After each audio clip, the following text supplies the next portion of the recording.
साथियों नमस्कार।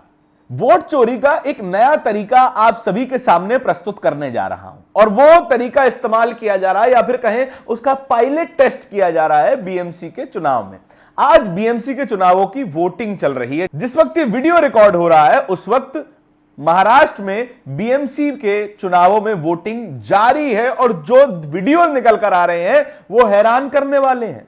हैरान इस तरीके से कि आप सभी को पता होगा कि आप जब भी वोट डालने जाते हैं तो आपके हाथ पर, आपकी उंगली पर एक स्याही लगा दी जाती है ताकि दोबारा वोट ना डाला जा सके। उसी ही स्याही में एक ऐसा घालमेल किया गया है कि जब चाहे, जहां चाहे, जितने चाहे वोट आप डाल सकते हैं। आपको सिर्फ और सिर्फ एक सैनिटाइजर और टिश्यू पेपर की जरूरत है। क्या है पूरा मामला, इसी वीडियो में चर्चा करेंगे। साथियों नमस्कार, मेरा नाम धारण है, आप नेशनल दस्तक देख रहे हैं। बीएमसी चुनाव चल रहे हैं, वोटिंग जारी है और अलग अलग वीडियोस निकल के सामने आ रहे हैं। महाराष्ट्र तक वोटिंग जारी है और अलग अलग वीडियोस निकल के सामने आ रहे हैं। महाराष्ट्र तक न्यूज चैनल के एक रिपोर्टर ने बताया कि जो स्याही इस बार इस्तेमाल की जा रही है उसको आसानी से मिटाया जा सकता है। आज तक ग्रुप का ये एक चाइल्ड चैनल है जिसमें एक पत्रकार काम करते हैं, मराठी पत्रकार हैं, और वो बता रहे हैं कि एसीटोन नाम के केमिकल से ये जो स्याही आपकी उंगली पे लगी हुई है उसको मिटाया जा सकता है। एक और वीडियो जो कि बहुत वायरल हो रहा है वो है तेजस जोशी का। तेजस जोशी भी पत्रकार है, उन्होंने भी एक वीडियो साझा करते हुए लिखा है, what is this Maharashtra state election commissioner, you are using a marker instead of ink which is easily removable even after 2 hours of voting. We tried removing this using sanitizer and it easily wiped off. Who will ensure it doesn't make a way for fake and duplicate voting? तेजस ने जो video share किया है उस video का कुछ screenshot आपके सामने है। तेजस एक डेटॉल कंपनी का एक सैनिटाइजर यूज करते हैं, टिश्यू पेपर पे उस सैनिटाइजर को लगाते हैं और अपनी उंगली पर कुछ देर के लिए घिसते हैं और साफ पता चल रहा है कि कुछ ही देर में वो जो इंक है वो पूरी तरीके से उनकी उंगली से साफ हो जाती है। ये इतना घातक सिचुएशन है कि वे चाहे तो दोबारा अपने बूथ पर जाकर वोट डाल सकते हैं या फिर किसी फर्जी वोटर आई कार्ड को लेकर किसी भी वोटिंग बूथ पर जाकर वोट डाल सकते हैं। क्या गारंटी है कि ये जो इंक इस्तेमाल कर रही है, जो हट जा रही है, बहुत आसानी से मिट जाती है, क्या इससे नकली और डुप्लीकेट वोटिंग का खतरा नहीं बढ़ेगा? इस बार बीएमसी चुनाव में जो यूजुअल इंक इस्तेमाल की जाती है, लिक्विड इंक जो चुनाव में इस्तेमाल की जाती है, वो इस्तेमाल नहीं हो रही है। स्टेट चुनाव आयोग ने एक मार्कर दिया है बीएमसी को और जो पीठासीन अधिकारी होते हैं उनको। जो भी व्यक्ति जा रहा है इंक की जगह मार्कर से निशान लगा रहे हैं और वो मार्कर तुरंत गायब हो जाता है जरा से एसीटोन और जरा से सैनिटाइजर के इस्तेमाल से। एसीटोन तो वैसे भी मुश्किल से ही मिल पाएगा, जहां पर भी जाएंगे उसके लिए कुछ लाइसेंसिंग वगैरह लगती है, आईडी देना पड़ेगा, तब जाके आपको एसीटोन मिलेगा। लेकिन सैनिटाइजर तो हर मेडिकल स्टोर पर, हर किराने की दुकान पर उपलब्ध है। जो वोटर चाहे, जो पार्टी चाहे सैनिटाइजर खरीदे, अपने कार्यकर्ताओं के उंगली पर से निशान मिटाए, नकली आईडी बनवाकर चाहे जितने वोट डलवा ले, किसको क्या फर्क पड़ता है? तो फिर चुनावों की इंटेग्रिटी कहां बच जाती है? चुनाव आयोग, ज्ञानेश कुमार, केंद्रीय चुनाव आयुक्त, क्या इस बात को इंश्योर कर सकते हैं कि ये जो नकली स्याही बीएमसी के चुनावों में इस्तेमाल की जा रही है वो गलत इस्तेमाल का बायस नहीं बनने वाला है?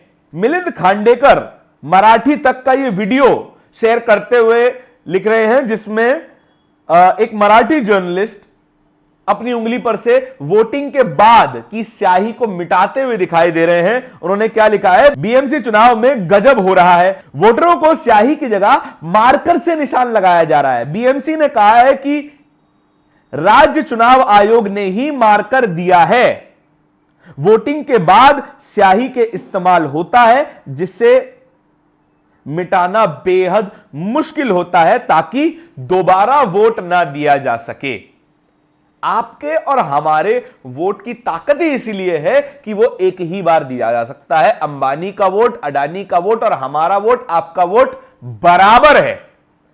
केवल यह ताकत ही आपको और हमको बराबर बनाती है, लेकिन तब भी इस ताकत को सीरियसली नहीं लिया जा रहा है। चुनाव आयोग ही मार्कर दे देता है, मार्कर जिससे आप बोर्ड पर लिख रहे हैं। अब वो मार्कर भी उसी स्याही से बना है जिस स्याही से पहले निशान लगाए जाते थे, इस बात की भी कोई पुष्टि नहीं है। अगर उसी स्याही से बना होता तो फिर वो इजीली साफ नहीं होता। चुनाव करवाने वाला जो पीठासीन अधिकारी होता है और वो स्याही लगाने के बाद आपको कुछ सेकंड रुकने के लिए कहता है कि ताकि वो स्याही सूख जाए और सही आसानी से मिट ना सके। और आप जानते होंगे कई हफ्तों तक वो स्याही आपकी उंगली से नहीं छूटती है, और कुछ ही घंटों बाद अगर स्याही छूट जा रही है तो फिर ऐसी स्याही का मतलब ही क्या बनता है। आप जाइए 2 घंटे बाद फिर से वोटिंग करे आइए, किसको क्या फर्क पड़ जाएगा, किसको क्या पता चल जाएगा। प्रियंका भारती आरजेडी की प्रवक्ता मराठी तक के ही इस वीडियो को शेयर करते हुए क्या लिख रही हैं, बिहार से लेकर मुंबई तक वोटिंग की डकैती का सफर चालू है। मराठी में उन्होंने लिखा है कि महाराष्ट्र से लेकर मुंबई तक वोटिंग की डकैती की जा रही है, वोट्स की डकैती की जा रही है, लेकिन किसी को कोई फर्क नहीं पड़ता है। इसी का लगाया हुआ इंक मिनटों में झटके से मिटाया जा रहा है। पत्रकार लाइव डेमो दे रहे हैं। केचुआ बोगस वोटर से लोकतंत्र को बोगस साबित करने में तन्मयता से लगा हुआ है। चुनाव आयुक्त पर, ज्ञानेश कुमार पर इतनी बड़ी जिम्मेदारी है इस देश में सही से वोटिंग करवाने की, लेकिन तब भी ज्ञानेश कुमार इसको इतना हल्के में ले रहे हैं कि पहले तो वो सवालों के जवाब ही नहीं दे पाते हैं, जवाब देते हैं तो एकदम तर्कहीन जवाब देते हैं। पोलिंग बूथ्स के अंदर की सीसीटीवी फुटेज मांग ली जाए तो कहते हैं महिलाओं की, बेटियों की वीडियो कैसे दिखा सकते हैं, ये बोगस तर्क।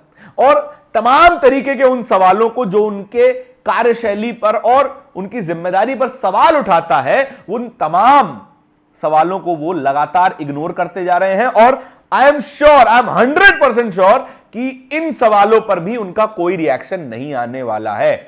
महाराष्ट्र स्टेट इलेक्शन कमीशन इस पर कुछ नहीं बोला अभी तक।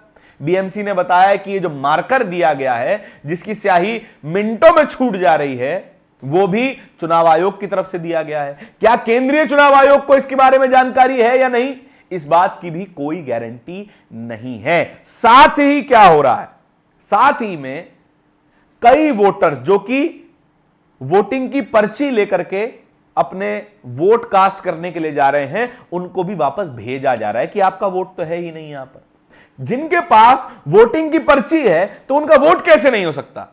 वो एक बूथ पर जाते हैं, वहां पर उनका वोट नहीं मिलता है, तो दूसरे बूथ पर जाते हैं, वहां भी उनका वोट नहीं मिलता, तीसरे बूथ पर जाते हैं, वहां भी वोट नहीं मिलता। तो मजबूरी में हार कर वो मीडिया से बात करते हुए कहते हैं कि मैं आज तक बिना वोट किए घर वापस नहीं गया, लेकिन आज जा रहा हूं क्योंकि मेरा वोट काट दिया गया है।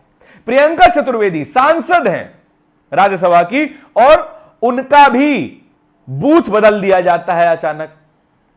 पहले वो जिस बूथ पर वोट डालती थी उस बूथ को चेंज करके किसी और बूथ पर उनका वोट रजिस्टर कर दिया जाता है। चलिए, प्रियंका चतुर्वेदी तो राजनेता है, उनके पास समय है कि वे जाकर दूसरे बूथ पर वोट डाल सकती हैं। कुछ ऐसे लोग जो असेंशियल सर्विसेज में काम करते हैं, जो छुट्टी नहीं ले सकते हैं, वो लोग क्या करेंगे? क्या बूथ से बूथ भटकते रहे और अपने वोट को गायब होता हुआ देखें? इसी तरीके से वोट चोरी की जाती है। पहले वोट चोरी हो रही थी ईवीएम के जरिए, पहले मशीनों के जरिए वोट चोरी हो रही थी, अब वोट चोरी के सैकड़ों तरीके इख्तियार कर लिए गए हैं। एसआईआर के जरिए वोट चोरी, ईवीएम के जरिए वोट चोरी, और अब इंक के जरिए वोट चोरी हो रही है, बूथ बदल के वोट चोरी हो रही है। और जो लोग पर्ची लेकर के वोट डालने जा रहे हैं, उनको भी वोट नहीं डालने दिया जा रहा है। एक और तरीका इख्तियार कि इस तरीके से भी हम वोट चोरी कर लेंगे और किसी को कानो कान फर्क नहीं पड़ेगा। मीडिया चिल्ला ले, सोशल मीडिया चिल्ला ले, लेकिन चुनाव आयोग तो बहरा चुनाव आयोग है। ना ज्ञानेश कुमार को समझ में आने वाला है, ना इस देश की सरकार को समझ में आने वाला है, क्योंकि ये एक ही शरीर की दो बाजुएं बन चुकी हैं और ये शरीर कौन सा है आप और हम भली भांति जानते हैं। इस खबर के बारे में आपके क्या विचार हैं कमेंट सेक्शन में जरूर बताइएगा। इस तरह की खबरों को और भी देखते रहने के लिए नेशनल दस्तक को सब्सक्राइब भी करते जाइएगा। बहुत बहुत धन्यवाद। दस्तक की आपसे गुजारिश है कि अगर इसको बचाना चाहते हैं तो नेशनल दस्तक को सब्सक्राइब करने के लिए रेड कलर के सब्सक्राइब बटन को दबाएं, फिर बेल आइकन की घंटी दबाएं। नेशनल दस्तक को बचाने के लिए बहुत जरूरी है कि हर खबर को शेयर करें, लाइक करें, कमेंट जरूर करें।